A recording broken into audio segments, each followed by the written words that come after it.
처음이야 머신러닝 강의 시작하도록 하겠습니다. 이번 시간은 다중선형 회귀예요. 다중선형 회귀가 왜 필요하느냐? 단순 회귀가 한계가 있기 때문에 그렇습니다. 예를 들면은 성적이라는 지표가 있다고 해볼게요. 성적이라는 게 단순히 공부 시간으로만 단정 지을 수가 없는 거예요. 예를 들면은 수면 시간도 영향을 줄 수가 있는 거죠. 아니면은 이제 공부할 때 필요한 돈들이 있을 거예요. 그러면은 투입되는 돈하고도 성적하고 관련될 수도 있는 거죠. 이런 식으로 여러 가지 독립 변수들이 있는데 이 독립 변수를 단 하나만으로 표현할 수가 없어요. 그렇기 때문에 단순회귀가 한계가 있는 거예요. 그래서 다차원적 요인의 복합적 작용이 되는데 단순히 하나의 변수만으로 할 수는 없다. 이게 단순회귀의 한계이고요. 그 다음에 모델의 신뢰도 측면에서는 단순 회귀 모델로 설명되지 않는 변동성은 모두 오차로 처리됩니다. 그러니까 여러 가지 요인이 있는데 다른 요인들 다 무시하고 공부 시간 하나만 가지고 성적을 매핑한다라고 했을 때 수면 시간이랑 뭐 예를 들어서 여기 비용이라고 쓸게요. 비용 이런 것들은 그냥 오차인 거예요. 공부 시간이랑 성적이라는 게 있을 때 딱 일치하진 않잖아요. 이 회귀식과 딱 일치하지 않는데 이 오차들이 결국은 수면 시간과 비용이라는 이 요소가 녹아 들어간 거죠. 그래서 설명되지 않는 부분은 결과에 영향을 미치는 다른 유의미한 독립 변수들을 모델에 추가하여 해소할 수가 있습니다. 그러니까 알고 봤더니 이 오차가 수면 시간도 포함이 돼 있어서 수면 시간이라는 걸 포함을 했으면 좀 더 좋은 모델이 됐을 수 있겠다라는 거죠. 그리고 변수 간의 상호작용의 반영인데요. 현실 속의 변수들은 서로 독립적으로 작용하기보다는 밀접하게 연관되어 영향을 주고받습니다. 그래서 다중회귀 모델은 이처럼 여러 독립 변수를 동시에 고려합니다. 그래서 고차원적인 패턴과 복합적인 영향력을 정교하게 반영하는 역할을 수행합니다. 그래서 이런 분포가 있을 때 단 하나의 선으로 표현을 한다면 뭔가 설명이 빠지는 부분들이 있죠. 그렇기 때문에 단순회귀도 물론 좋은 모델이지만 다중회귀도 고려해 볼 만한 요소가 됩니다. 그래서 다중회귀라는 거는 2개 이상인 여러 독립 변수를 사용하여 하나의 종속 변수를 설명하고 예측하는 회귀 분석 기법이 되겠습니다. 그래서 기존의 단순 회귀 같은 경우에는 하나의 변수가 하나의 종속 변수에 영향을 줬다면 이게 단순 회귀. 근데 다중회귀 같은 경우에는 여러 개 변수가 종속 변수에 영향을 줍니다. 자, 그리고 단순회귀랑 다중회귀는 이게 정확히 1대1로 매핑되는 건 아니에요. 예를 들어서 공부 시간과 성적이라고 했을 때 이 데이터가 전부 다 선 위에 있는 건 아니죠. 즉, 오차가 발생하게 됩니다. 이런 식으로 오차가 발생하기 때문에 단순회귀도 오차라는 요소가 종속 변수에 영향을 주고 다중회귀도 마찬가지로 오차라는 변수가 종속 변수에 영향을 줍니다. 다중회귀를 식으로 나타낼 수가 있는데 단순회귀부터 살펴보면 단순회귀는 y는 베타 1 x 플러스 베타 0였죠. 근데 여기에서 오차라는 게 있었죠. 이런 식으로 오차들이 존재해요. 그렇기 때문에 이 오차를 일반적으로 표현할 때 플러스 엡실론을 씁니다. 그래서 이게 오차란 뜻이에요. 그 다음에 다중회귀의 경우에는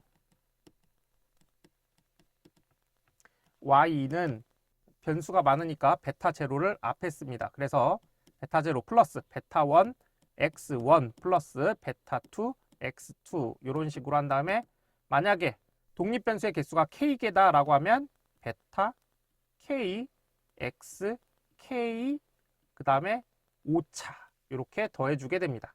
그러면 여기에서 베타 1이라는 거는 x1의 기울기예요. 그럼 베타 2는 x2의 기울기인 거죠.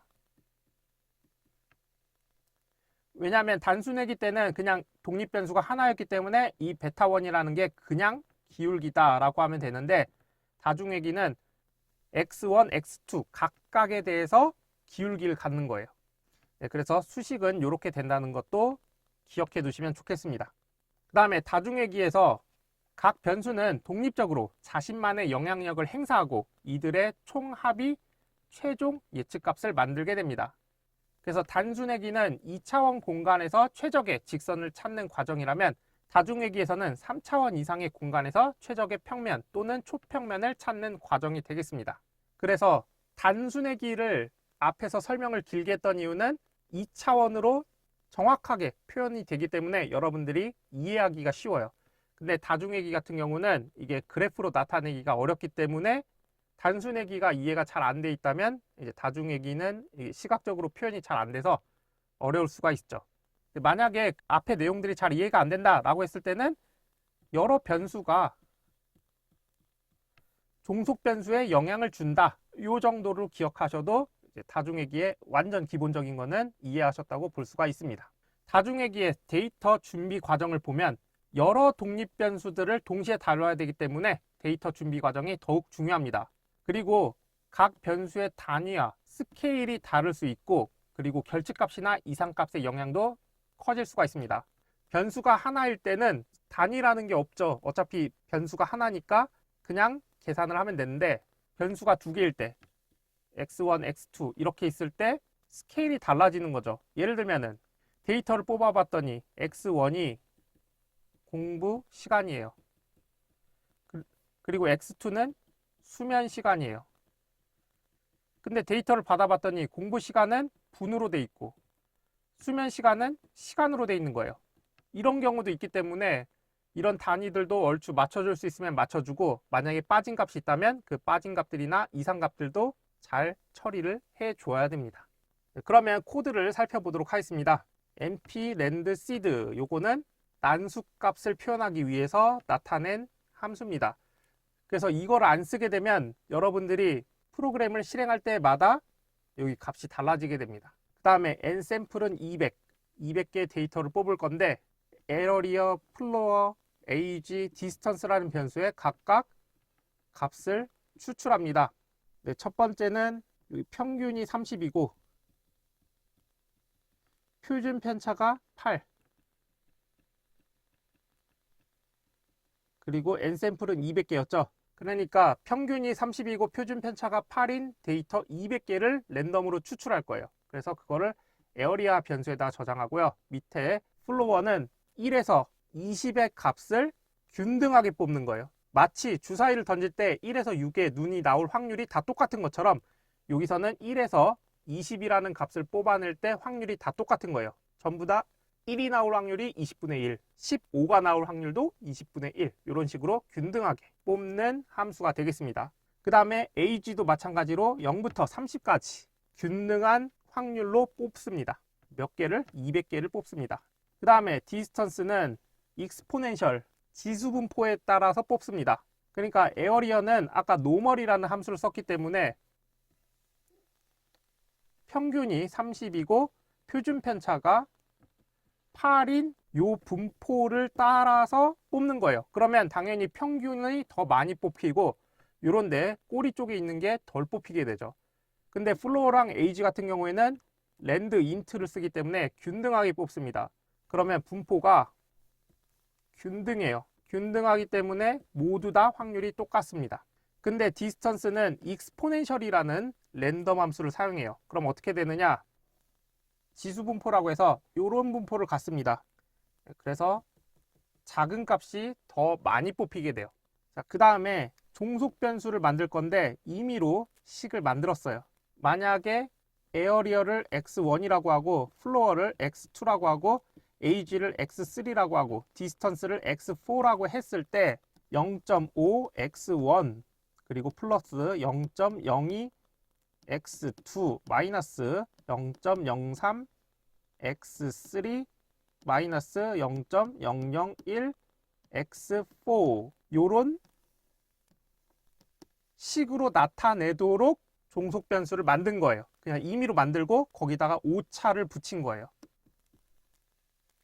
자, 그리고 나서 앞에 에어리어, 플로어, age, 디스턴스 요거 독립 변수였죠. 그리고 price는 종속 변수였어요. 이거를 데이터 프레임으로 묶습니다.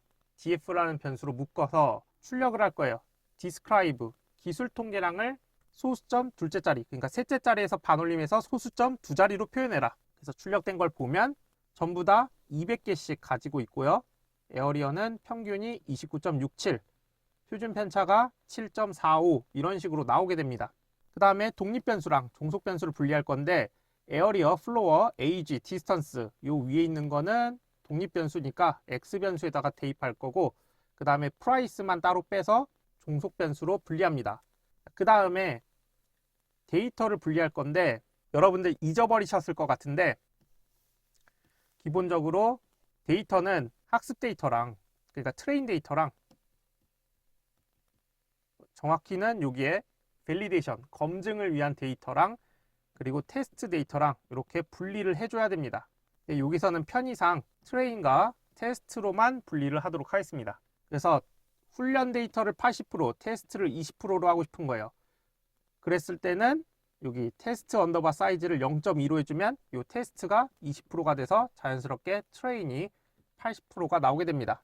그 다음에 트레인 테스트 스플릿 이 함수에서 독립변수, 종속변수를 세팅해주고 테스트 사이즈를 0.2로 해주면 독립변수에 대한 트레인, 테스트 데이터 그리고 잘 안 보이네요. 이거 지우고 종속변수에 대한 트레인, 테스트 데이터가 추출됩니다. 그리고 나서 독립변수의 트레인 데이터, 독립변수의 테스트 데이터가 몇 개 있는지 출력해보면 160개, 40개로 80%, 20% 이렇게 쪼개진 것을 확인할 수가 있습니다. 그리고 나서 이제 X 언더바 트레인, X 언더바 테스트, Y 언더바 트레인, Y 언더바 테스트를 모델링을 해서 핏한 다음에 프리딕트를 해서 이제 성능 평가까지 하는 거죠. 네, 그거는 조금 뒤에서 살펴보도록 하겠습니다.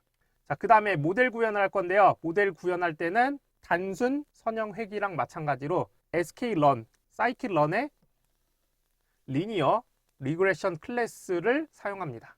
아까 코드를 이어서 진행을 해보면 리니어 리그레션이라고 해서 모델을 생성합니다. 객체 생성하고 객체를 멀티플 모델이라는 변수에다가 저장했어요.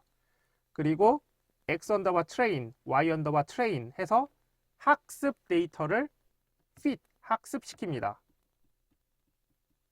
그 다음에 지금 멀티 모델이 회귀 모델이죠. 회귀 모델에다가 프리딕트, 회귀 모델에다가 프리딕트를 할 건데 이때 독립 변수의 학습 데이터, 독립 데이터의 평가 데이터를 각각 프리딕트를 해요.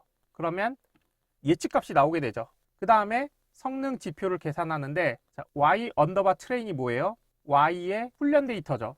그 다음에 Y 언더바 트레인 프리딕 요거죠. 학습 데이터, 그러니까 훈련 데이터의 예측값이에요. 실제 값과 예측값을 R2 언더바 스코어에다가 넣게 되면 결정계수 값이 나오고 마찬가지로 테스트에 대해서 실제 값과 예측값을 결정계수 함수에 넣으면 결정계수가 나오게 되죠. 그 다음에 MAE를 계산할 수도 있습니다. MAE도 마찬가지로 훈련 데이터, 학습 데이터의 실제 값과 예측 값을 각각 넣어줍니다. 그리고 나서 출력을 했더니 훈련 데이터에 대한 결정계수, 테스트에 대한 결정계수, 훈련 데이터에 대한 MAE, 그리고 테스트에 대한 MA 값이 출력되는 것을 확인할 수가 있습니다. 그 다음에 계수 해석을 합니다. 다중회귀에서 가장 중요한 해석 원칙은 다른 모든 조건이 동일할 때라는 의미의 세트리스 파리부스입니다. 그래서 각 회귀계수는 해당 독립변수가 1단위 증가할 때마다 종속변수가 얼마나 변하는지를 나타내는데 이게 기울기죠. 이때 모든 독립변수는 고정되어 있다고 가정합니다. 한마디로 y는 베타 0 플러스 베타 1 x1 플러스 베타 2 x2라고 했을 때 이 x1과 베타 1이 서로 영향을 받지만 이 베타 1이 저기 x2에 영향을 주지 않는다라고 가정을 하는 거예요. 그러니까 말 그대로 독립변수니까 서로 독립적으로 움직인다. 이렇게 봐두시면 되고 여기서 중요한 거는 이 베타 1, 베타 2와 같은 기울기 값을 구하는 거예요. 그럼 코드를 이어서 보면 feature name이라는 변수에다가 아까 독립변수의 이름들을 저장해 놓습니다. 그 다음에 멀티 언더바 모델, 요거 뭐였죠? 아까 리니어 리그레션이라는 객체에서 핏한 결과가 있는 모델이에요. 여기에 COEF, 요거 뭐죠? 기울기죠. COEF 언더바는 기울기고 인터셉트 언더바는 절편이에요. 그래서 기울기랑 절편을 각각 코이피션트 인터셉트라는 변수에다가 저장합니다. 그리고 나서 인터셉트를 출력해 보니까 절편이 5.245가 나오는 것을 확인할 수가 있어요. 그리고 나서 importance list라는 변수에다가 이 비어있는 리스트를 대입합니다. 한마디로 important list는 리스트 형태로 사용하겠다라는 뜻입니다.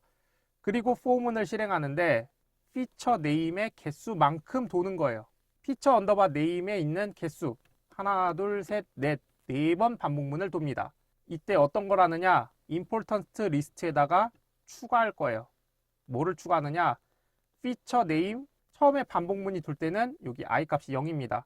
그러면 피처 네임의 0번지 에어리어죠. 그럼 첫 번째는 에어리어랑 코이피션트의 0번지 요거의 절대값을 저장합니다. 근데 코이피션트라는 게 기울기를 얘기하는 거예요. 그러면 코이피션트의 0번지는 뭐냐? 베타 1을 얘기합니다. 첫 번째 독립변수에 대한 기울기 값이 나오고요. 그 다음에 두 번째 반복을 하게 되면 피처 네임의 두 번째 값, 플로어죠. 플로어가 나오고 그 다음에 그 기울기는 베타 2. 이런 식으로 하면 그 다음에 AG, 베타 3, 그 다음에 디스턴스, 베타 4. 이런 값이 임포턴트 리스트에 들어가요. 그리고 나서 정렬을 합니다. 임포턴트 리스트에 대해서 정렬을 할 건데 이때 이 익명함수에서 x 값이 뭐냐? 요거죠. 요거 하나하나들이 다 x 값인데 이때 x 1번지에 있는 값 베타 1, 베타 2, 베타 3, 베타 4 요거에 대해서 정렬을 하겠다는 뜻입니다. 한마디로 개수가 큰 거를 먼저 올리는 거예요. 그러니까 뭐 사실 이거 없어도 여러분들이 이거를 이해 못하더라도 이 다중회기 개수를 해석하는데 크게 문제는 없습니다. 어쨌든 개수가 큰 것부터 정렬을 하고 그 다음에 쭉 출력을 해주면 에어리어는 0.496 이런 식으로 쭉 나오게 됩니다.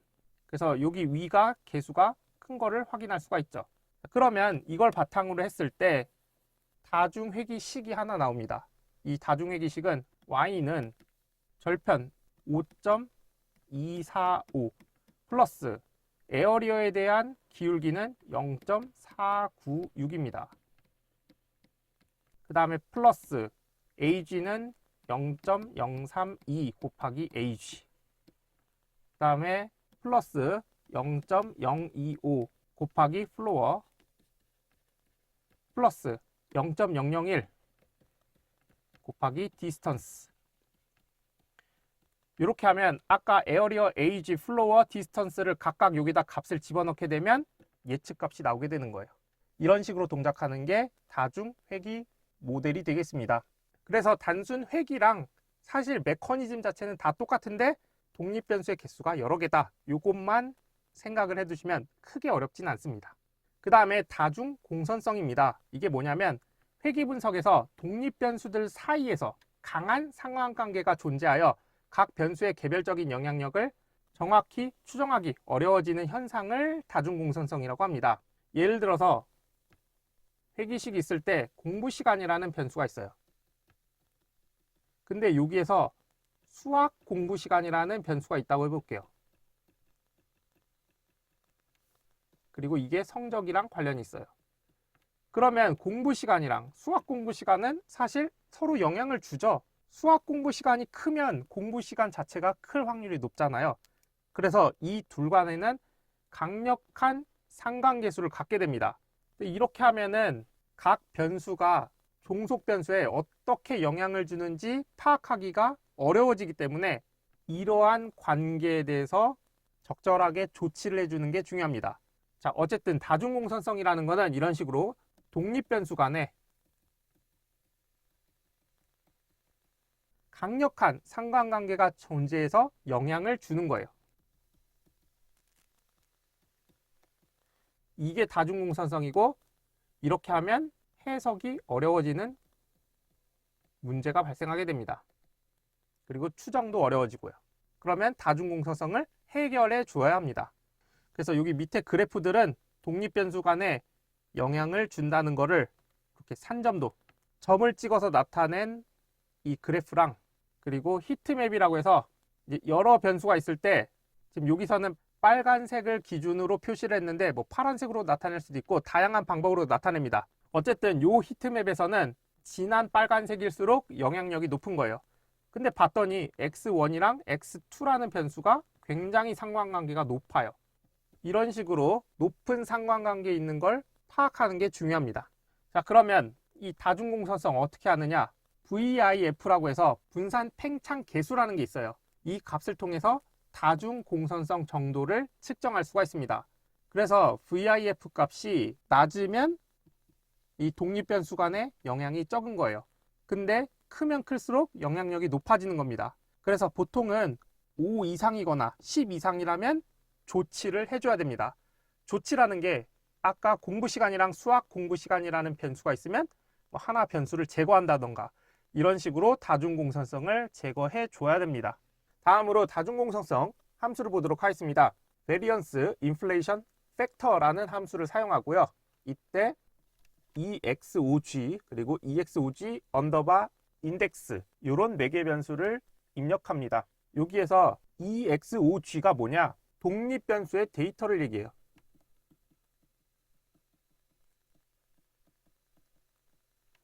저희가 앞에서 살펴봤던 에어리어, 플로어, 그리고 에이지, 디스턴스 여기에 해당되는 데이터가 EX5G 매개 변수로 들어가야 됩니다.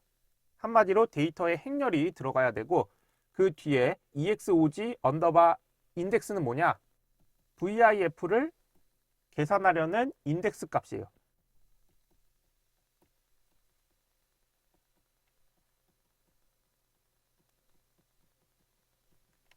예를 들면은 내가 에어리어에 대한 VIF를 계산하고 싶은 거예요. 그러면 0번이 됩니다. 만약에 AG라는 거에 대해서 VIF 값을 계산하고 싶다라고 하면 2번이 되는 거예요. 뭐 플로어는 1, 디스턴스는 3이 되는 거죠. 이런 식으로 내가 VIF를 계산하고자 하는 인덱스 값을 넣어줍니다. 이렇게 하면 그 해당되는 VIF 값을 반환해 주죠. 그러면 코드를 살펴보도록 하겠습니다. 먼저 Variance Inflation Factor 이 함수를 사용하기 위해서 임포트를 시킵니다. 이때 스태트 모델스의 스태츠의 outliers 언더바 influence 여기로부터 가져옵니다. 그 다음에 VIF를 계산하기 위해서 리스트를 생성합니다. 그래서 VIF 언더바 데이터라는 변수에다가 비어있는 리스트를 대입하고 그 상태에서 포문을 돌리는데 x 언더바 train 점 shape 1이 뭐냐? 이게 앞에 코드가 이어진 건데 이게 독립변수예요. 그러니까 x 트레인에 사용되는 독립변수의 개수입니다. 그러면 독립변수가 에어리어, 플로어, 에이지, 디스턴스 이렇게 있기 때문에 포문이 4번 돌게 됩니다. 그러면 첫 번째는 여기가 0이죠. 그 다음에 x 트레인 밸류가 뭐냐? 실제 그 x 트레인에 있는 데이터를 얘기하는 거예요. 그러면 에어리어 데이터랑 플로어 데이터랑 에이지 데이터랑 디스턴스 데이터가 있는 거죠. 이런 식으로요.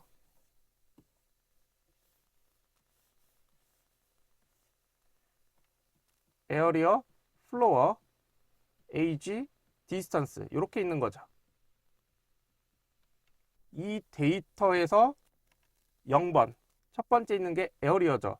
그러면 이 에어리어를 기준으로 VIF를 계산하는 거예요. 그 값을 VIF 언더바 밸류에다가 저장을 하고 그 상태에서 VIF 언더바 데이터 점 어펜드 추가하래요. 뭐를 추가하느냐? X트레인의 컬럼스 요 i가 지금 0이죠. 그러면 0번지에 해당되는 에어리어랑 그리고 VIF의 밸류 지금 요거 계산한 거 있죠. 요 VIF 값을 어펜드 추가시킵니다. 그리고 다시 반복문 시작점으로 가서 이번에는 i 값이 1이 됩니다. i 값이 1이니까 x 트레인 밸류 요거를 집어넣고 1을 집어넣게 되면 이번에는 플로어에 대한 VIF 값을 계산해서 VIF 언더바 밸류에다 저장을 하고 그 다음에 VIF 언더바 데이터 점 어펜드 한 다음에 컬럼의 이름, 여기서 컬럼의 이름은 첫 번째니까 플로어죠. 1번지에 있는 플로어가 저장이 되고 그 다음에 VIF 밸류, 방금 계산했던 VIF 값이 들어가게 됩니다. 이런 식으로 반복문을 돌리게 되고 그 상태에서 데이터 프레임으로 바꿔줍니다. 지금 VIF 데이터라는 게 첫 번째 요 컬럼의 이름이 들어갔고요. 두 번째가 VIF 값이 들어간 거예요. 이때 컬럼의 이름을 X랑 VIF로 세팅해 주는 거죠. 그 다음에 그 VIF, DF 요 변수에 있는 거를 소팅, 정렬할 거예요. 어떻게 정렬하느냐? VIF가 그러니까 VIF 요 값이죠. 요 값이 내림차순이 되도록 정렬하는 거예요. 그리고 정렬된 값을 VIF 언더바 DF에 저장하고 VIF DF를 출력하니까 이런 결과가 나온 거예요. 그래서 아까 sort value 요거에 의해서 VIF 값이 큰 거부터 차례대로 출력이 되는 거죠. 다음으로 변수 선택의 전략에 대해서 살펴보도록 하겠습니다.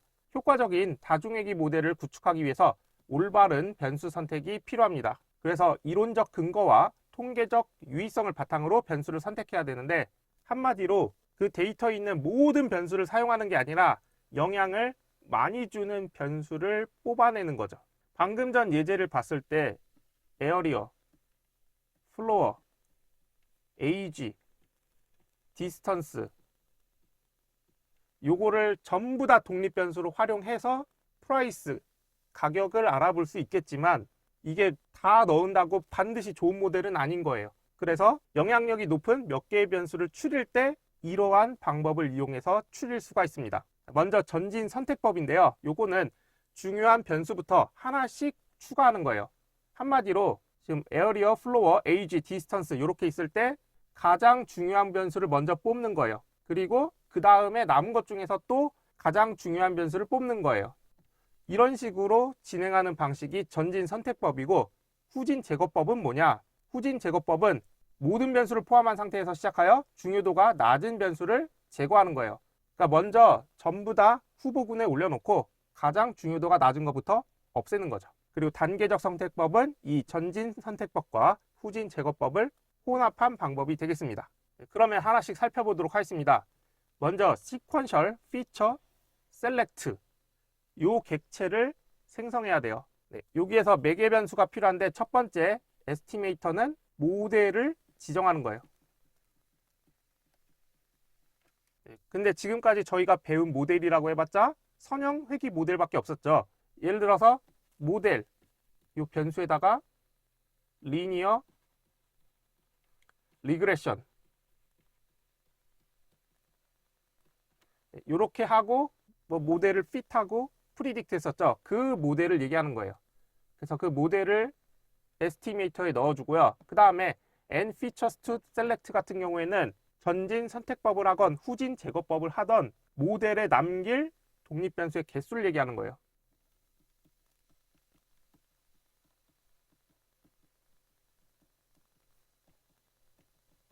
그 다음에 디렉션은 전진 선택법으로 할지 후진 제거법을 할지를 결정하는 거예요. 그 다음에 CV는 교차 검증 횟수를 지정하기 위해서 사용합니다. 그래서 만약에 값을 지정하지 않으면 기본적으로 5라는 값이 세팅이 되고요. 그 다음에 스코어링 같은 경우에는 어떤 성능 지표를 이용해서 중요한지 중요하지 않은지를 결정하는 거예요. 만약에 지금 여기서처럼 회귀 모델을 사용할 경우 보통 결정 개수를 많이 사용합니다. 그리고 나서 fit 함수를 사용해서 변수를 추가, 제거해 보면서 최종적으로 변수의 집합을 내부에 저장하게 됩니다. 이때 fit에 들어가는 거는 x, y가 들어갑니다. 그래서 x에는 독립변수가 그리고 y에는 종속변수가 들어가게 됩니다. 그리고 나서 마지막에 get support라는 거를 사용하게 되는데 이거는 선택된 변수가 무엇인지 알려주게 됩니다. 그러면 코드를 살펴보도록 하겠습니다.